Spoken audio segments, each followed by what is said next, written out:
Om Shri Sai Ram. Ramakatha Rasavahini by Bhagavan Shri Sathya Sai Baba. Chapter 29. Happy Ayodhya. The Pushpaka took off and turned north. When it rose, there was a great commotion on the ground.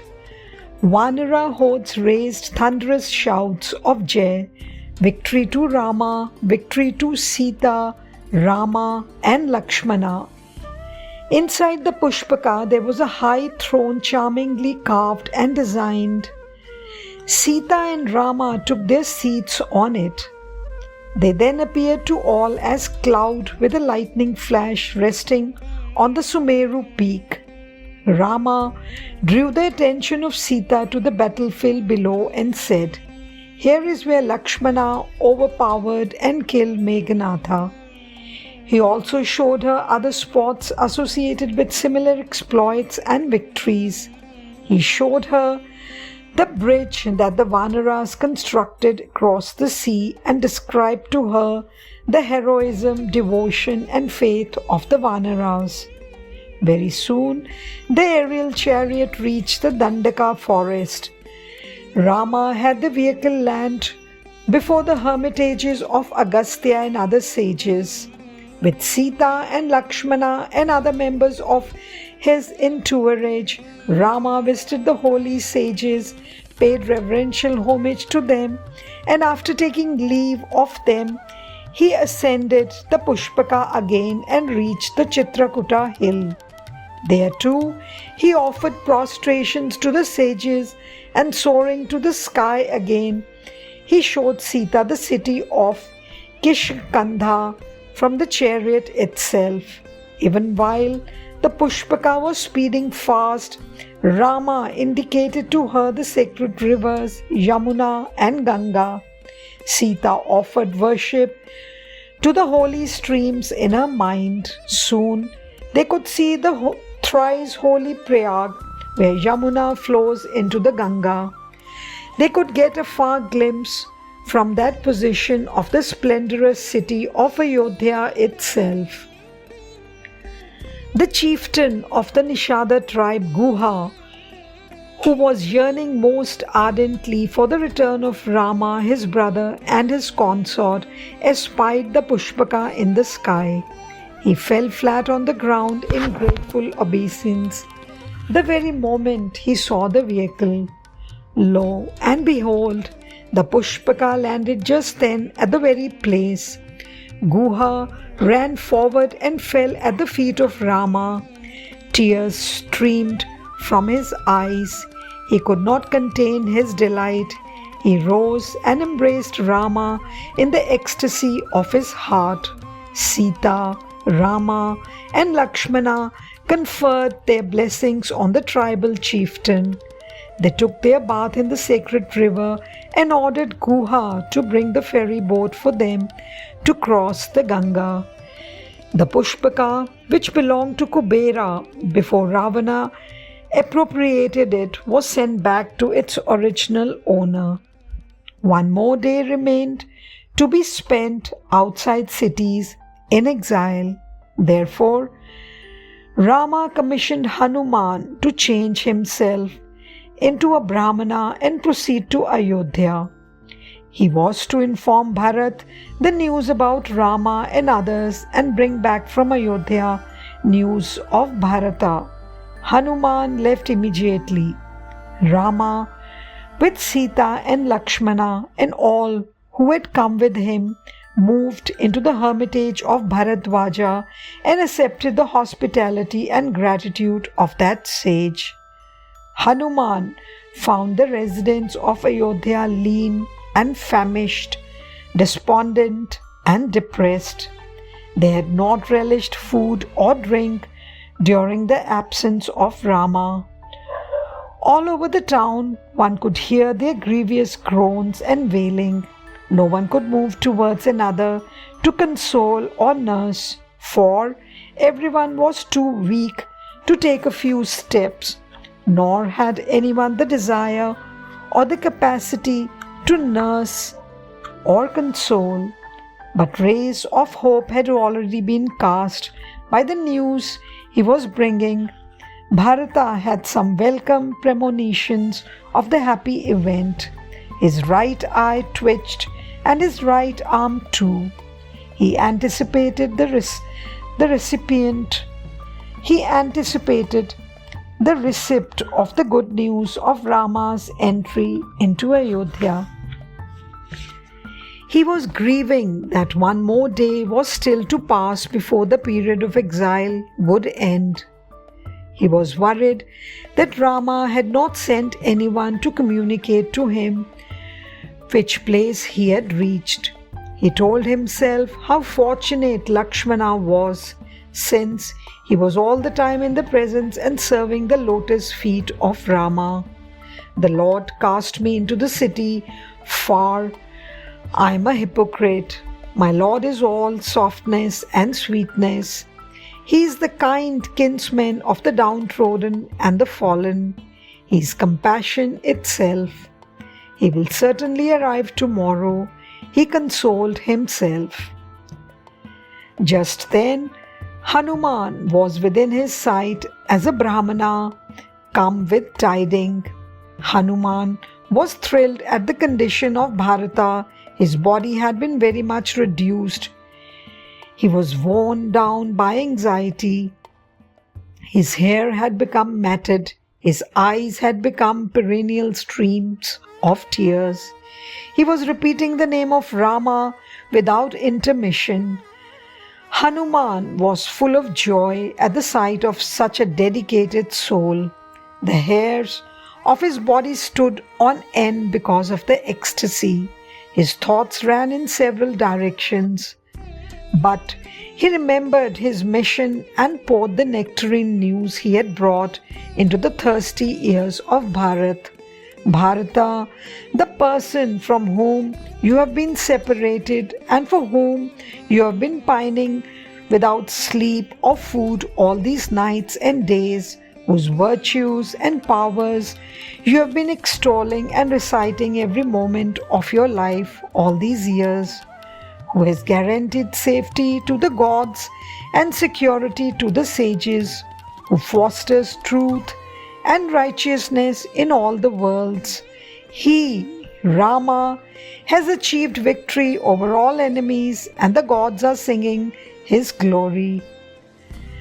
Just as a man suffering from acute thirst is rendered happy at the sight of water, Bharat was filled with joy when he listened to Hanuman.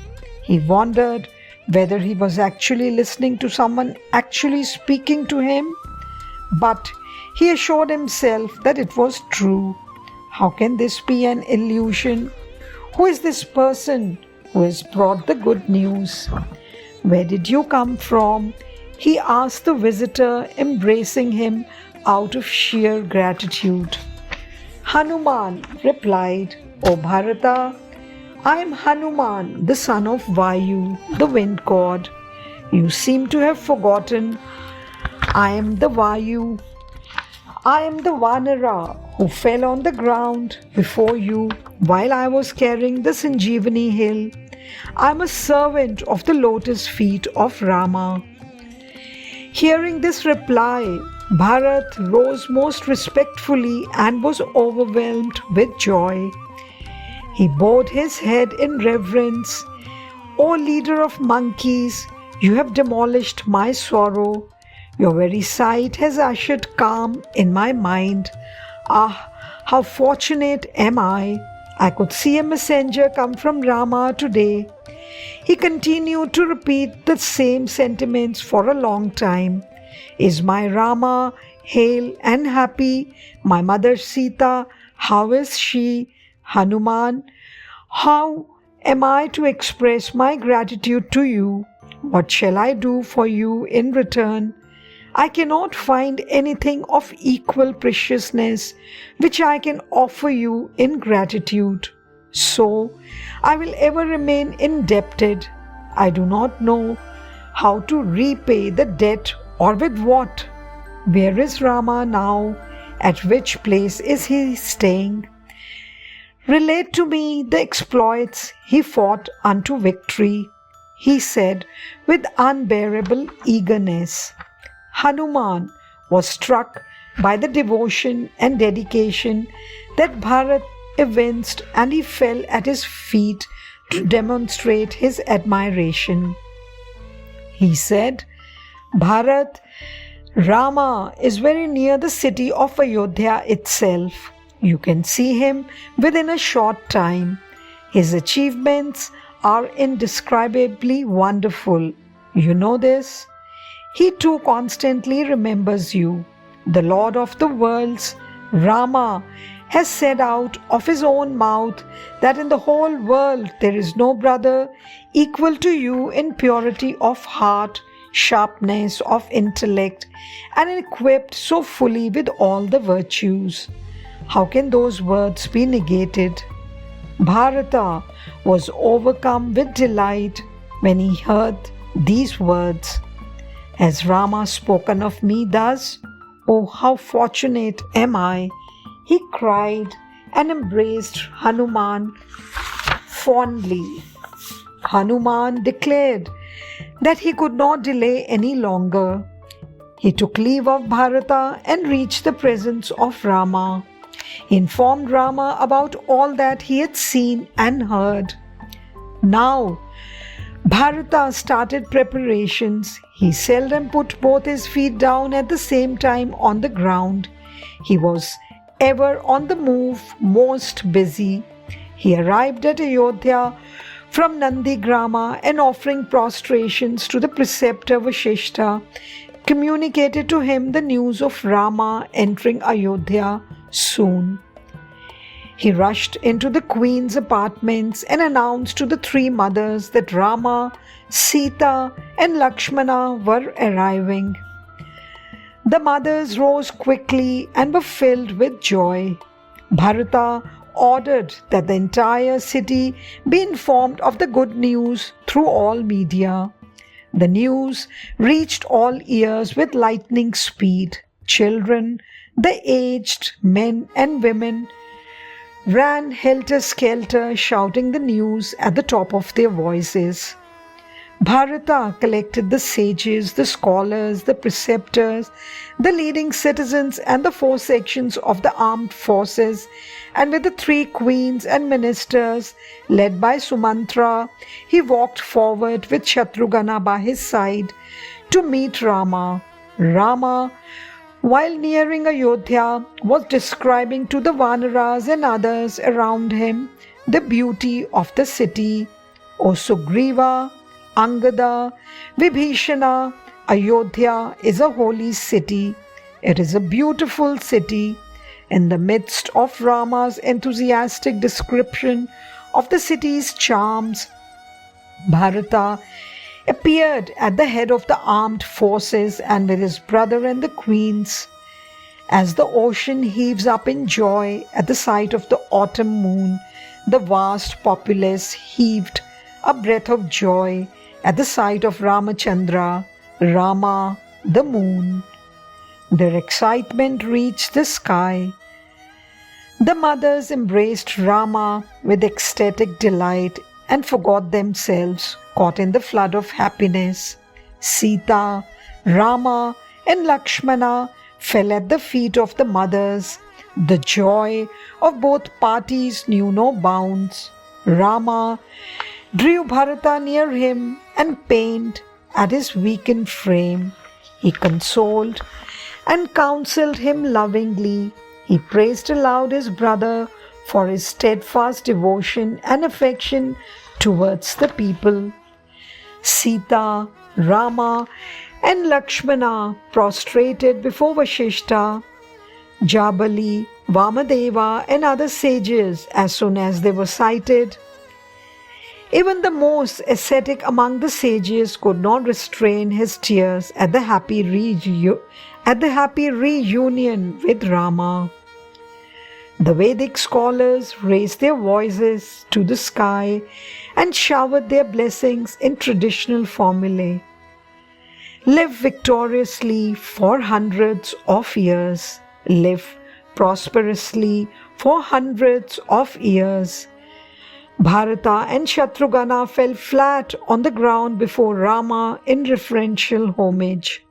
Though Rama pleaded with them again and again to rise up, they found themselves unable to rise and leave hold of the lotus feet. Lakshmana and Rama had to exert jointly to lift them. The brothers embraced each other in fervent affection and shed tears of joy and relief at sight of each other's faces. The delight with which their minds were filled gave their innate beauty a rare splendor. They shone like embodiments of physical charm. The sadness of separation gave place to the joy of togetherness. They were now deep in the ocean of bliss. Sugriva, Nala, Nila, Angada, Hanuman and others assumed beautiful bodies for the festive occasion. The citizens were overjoyed at the sight of the entourage of Rama. They extolled in various ways the austerities that Bharata went through and welcomed the results thereof. They appreciated his sterling virtues. Rama admired the faith and devotion of the people of the city. He gathered around him the Vanaras and Vibhishana. He introduced them to his brothers and his preceptors. When he took them near the queens and told them, "These are my mothers," all of them fell at the feet of the women, saying, "Oh, how fortunate we are! We see the mothers who gave birth to God Himself. You are indeed most worthy of worship. Bless us most graciously." Kaushalya addressed them thus, "O Vanaras, you are all as dear to me as my son Rama himself. May Rama never forget you. May he ever protect you." Then, deliberating among themselves, they ascended the chariots brought for them and entered the city. In front of every home were placed golden pots filled with auspiciously colored water. Flags were tied across the streets and on houses. The faces of the people, which were faded and shrunken with sorrow, like lotuses in moonlight, blossomed into freshness and beauty like the same lotuses at sunrise when Rama came before them. Their countenances shone with attractive effulgence. The sky resounded with cheers and shouts of victory. The chariot which bore Rama entered the city streets. The streets were bursting with excitement and delight. The auspicious flames of the lamps that were held by the devoted hands and waved as he passed shone like stars and gave the impression that the firmament had fallen on the earth. The roads were soaked with fragrant rose water. As the chariot passed, showers of flowers were rained on it by the citizens from the windows and the terraces. The ecstasy of the citizens broke all bounds. With his 3 brothers and 3 mothers, Rama, with Sita by his side, gave immense joy to the thousands packed on the sides of the roads. People congratulated one another on their good fortune in being alive and present on such a happy occasion. When they reached the palace, the women of the inner apartments and the aides and servants of the household came forward and received them with customary rituals like washing the feet. Jai Sai Ram.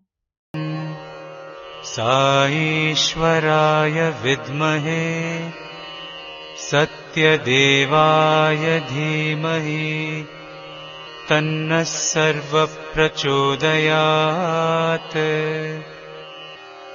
Om Saishwaraya vidmahe Satya Devaya dhimahi तन्नः सर्वप्रचोदयात्। ॐ साईश्वराय विद्महे सत्यदेवाय धीमहि तन्नः सर्वप्रचोदयात्। ॐ